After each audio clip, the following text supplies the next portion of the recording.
under the guidance of the gods, has also her own proper home. Now the earth has divers wonderful regions, and is indeed in nature and extent very unlike the notions of geographers, as I believe on the authority of one who shall be nameless. What do you mean, Socrates, said Simmias. I have myself heard many descriptions of the earth, but I do not know in what you are putting your faith, and I should like to know. Well, Simmias, replied Socrates, the recital of a tale does not, I think, require the art of Glaucus, and I know not that the art of Glaucus could prove the truth of my tale, which I myself should never be able to prove, and even if I could, I fear, Simmias, that my life would come to an end before the argument was completed. I may describe to you, however, the form and regions of the earth according to my conception of them.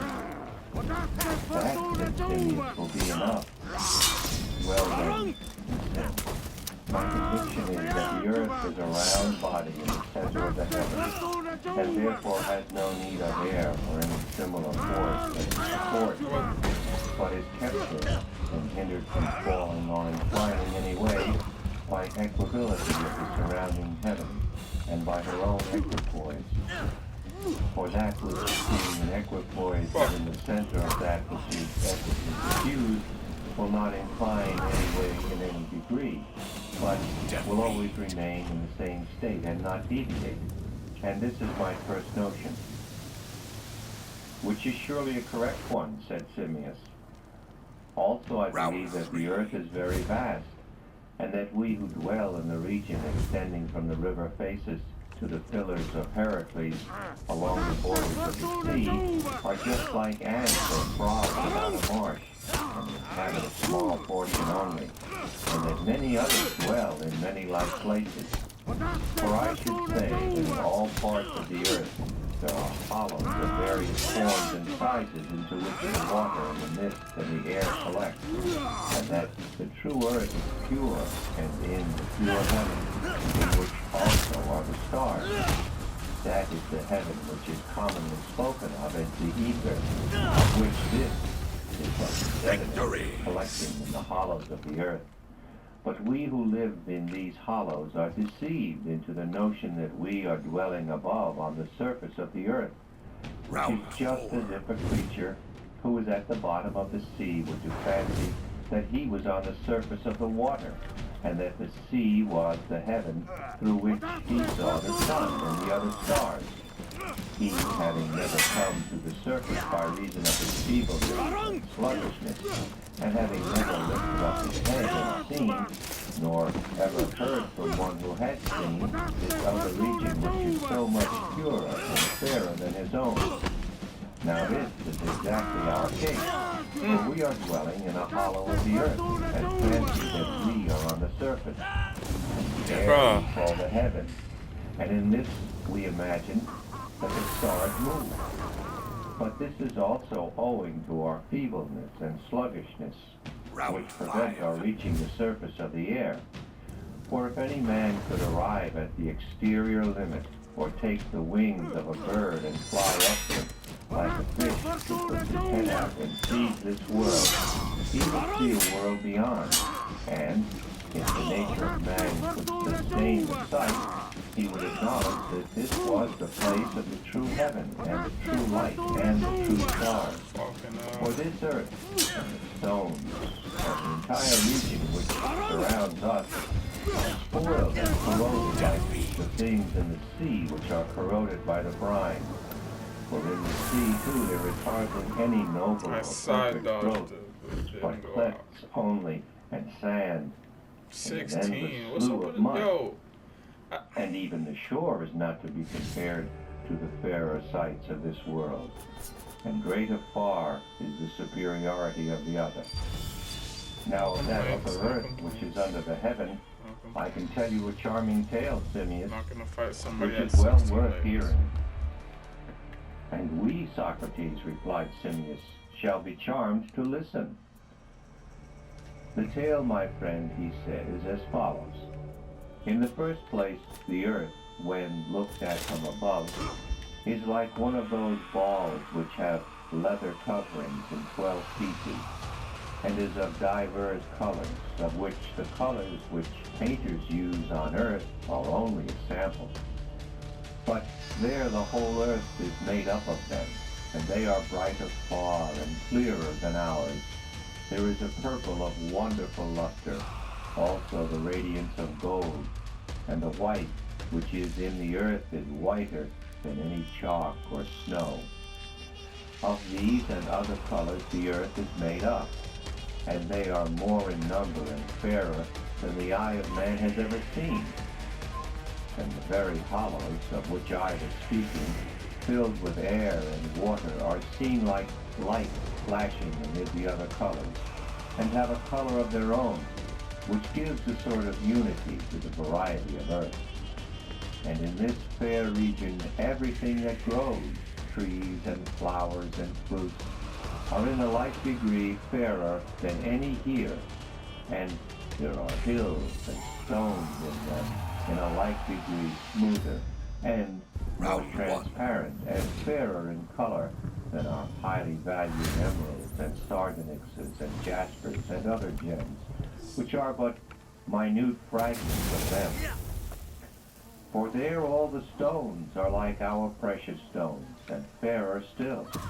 The reason of this is that they are pure, and not like our precious stones infected or corroded by the corrupt, briny elements which coagulate among us, and which breed foulness and disease both in earth and stones, as well as in animals and plants. They are the jewels of the upper earth, which also shines with gold and silver and the like. And they are visible to sight, and large and abundant, and found in every region of the earth. And blessed is he who sees them. And upon the earth are animals and men, some in the low region, others dwelling about the air as we dwell about the sea, others in islands which the air flows round, near the continent. And in a word, the air is used by them as the water and the sea are by us, and the ether is to them what the air is to us. Moreover, the temperament of their season is such that they have no disease and live much longer than we do, and have sight and hearing and smell and all the other senses in far greater perfection, in the same degree that air is purer than water, or the ether than air. Also they have temples and sacred places in which the gods really dwell, and they hear their voices and receive their answers, and are conscious of them and hold converse with them. And they see the sun, moon, and stars as they really are. Round 3. And their other blessedness is of a piece with this. Such is the nature of the whole earth, and of the things which are around the earth. And there are divers regions in the hollows on the face of the globe everywhere, some of them deeper and also wider than that which we inhabit, others deeper and with a narrower opening than ours, and some are shallower and wider. All have numerous perforations and passages broad and narrow in the interior of the earth, connecting them with one another. And there flows into and out of them, as into basins, a vast tide of water, and huge subterranean streams of perennial rivers, and springs hot and cold, and a great fire, and great rivers of fire, and streams of liquid mud, thin and thick, like the rivers of mud in Sicily, and the lava streams which follow them. And the regions about which they happen to flow are filled up with them. And there is a sort of swing in the interior of the earth which moves all this up and down. Now the swing is on this wise. There is a chasm, which is the vastest of them all, and pierces right through the whole earth. This is that which Homer describes in the word far off, where is the inmost depth beneath the earth, Victory! and which he in other places and many other poets have called Tartarus. And the swing is caused by the streams flowing into and out of this chasm. And they each have the nature of the soil through which they flow. And the reason why the streams are always flowing in and out is that the watery element has no bed or bottom, and is surging and swinging up and down, and the surrounding winds and air do the same. They follow the water up and down, hither and thither over the earth, just as in respiring the air is always in process of inhalation and exhalation, and the wind swinging with the water in and out produces fearful and irresistible blasts. The waters retire with a rush into the lower parts of the earth, as they are called. They flow through the earth into those regions and fill them up as with the alternate motion of a pump. And then, when they leave those regions and rush back hither, they again fill the hollows here. And when these are filled, flow through subterranean channels and find their way to their several places, forming seas and lakes and rivers and springs. Thence they again enter the earth, some of them making a long circuit into many lands, others going to few places and those not distant, and again fall into Tartarus, some at a point a good deal lower than that at which they rose, and others not much lower, but all in some degree lower than the point of issue. And some burst forth again on the opposite side, and some on the same side. And some wind round the earth with one or many folds, like the coils of a serpent, and descend as far as they can, but always return and fall into the lake. The rivers on either side can descend only to the center and no further. Oh my. For to the rivers on both sides, the opposite side is a precipice. Now these rivers are many and mighty and diverse. There are four principal ones, of which the greatest and outermost is that called Oceanus, which flows round the earth in a circle, and in the opposite direction flows Aquilus, passes under the earth through desert places into the Acherusian lake. This is the lake to the shores of which the souls of the many go when they are dead. And after waiting an appointed time, which is to some a longer Well, I hope they and use to somebody some a good this shorter time. they are sent back again to be born as animals. The third river rises between the two, and near the place of rising pours into a vast region of fire, and forms a lake larger than the Mediterranean Sea, boiling with water and mud, and proceeding muddy and turbid, and winding about the earth, comes among other places to the extremities of the Acherusian lake, like go my shit. but mingles not Now we're with the playing. waters of the lake, and after making many coils about the earth, plunges into Tartarus at a deeper level. This is that Periphlagathon, as the stream is called, which throws up jets of fire in all sorts of places. The fourth river goes out on the opposite side and falls first of all into a wild and savage region, which is all of a dark blue color, like lapis lazuli. And this is that river which is called the Stygian river, and falls into and forms the lake Styx. And after falling into the lake and receiving strange powers in the waters, passes under the earth, winding round in the opposite direction to Periphlagathon, and meeting in the Acherusian lake from the opposite side.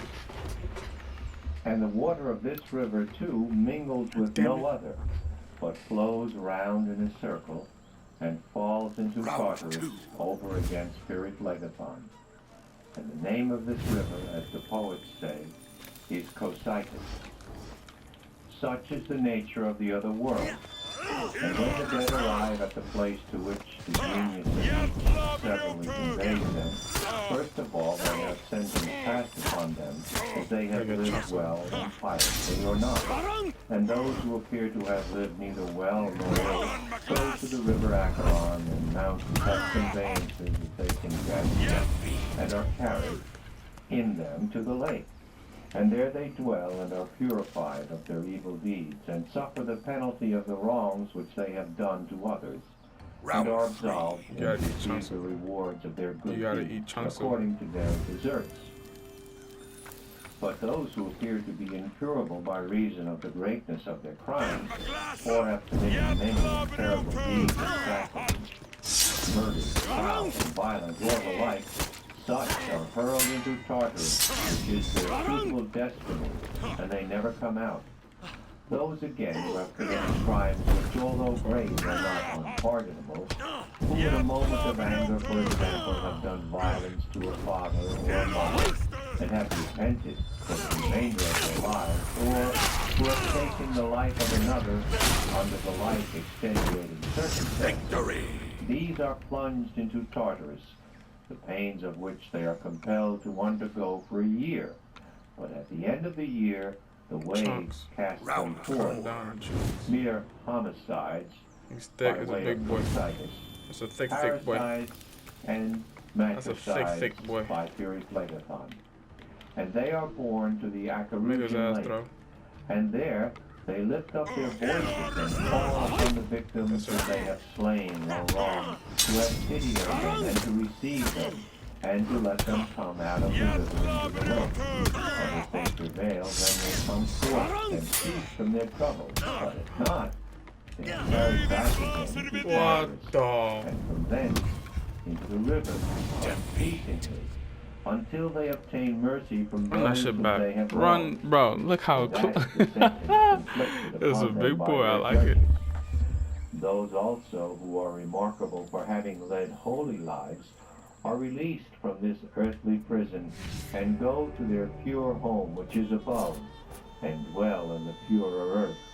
And those who have duly purified themselves with philosophy live henceforth all together without the body, in mansions fairer far than these, which may not be described, and of which the time would spare me to tell. Wherefore, Phineas, seeing all these things, what ought not we to do in order to obtain virtue and wisdom in this life? There is the prize, and the hope great. I do not mean to affirm that the description which I have given of the soul and her mansions is exactly true. A man of sense ought hardly to say that. But I do say that inasmuch as the soul is shown to be immortal, he may venture to think, not improperly or unworthily, that something of the kind is true. The venture is a glorious one, and he ought to comfort himself with words like these, which is the reason why I lengthen out the tale. Wherefore I say, let a man be of good cheer about his soul, who has cast away the pleasures and ornaments of the body as alien to him, and rather hurt them in their effects, and has followed after the pleasures of knowledge in this life, who has adorned the soul in her own proper jewels, which are temperance and justice and courage and nobility and truth. In these arrays, she is ready to go on her journey to the world below when the time comes. Phineas and Phoebe, and all other men, will depart at some time or other. Me already, as the tragic poet would say, the voice of fate calls. Soon I must drink the poison, and I think that I had better repair to the bath first, in order that the women may not have the trouble of washing my body after I am dead. When he had done speaking, Crito said, And have you any commands for us, Socrates, anything to say about your children, or any other matter in which we can serve you? Nothing particular, he said. Only as I have always told you, I would have you look to yourselves, that is a service which you may always be doing to me and mine, as well as to yourself. And you need not make profession, for if you take no thought for yourselves, and walk not according to the precepts which I have given you, not now for the first time, the warmth of your profession will be of no avail.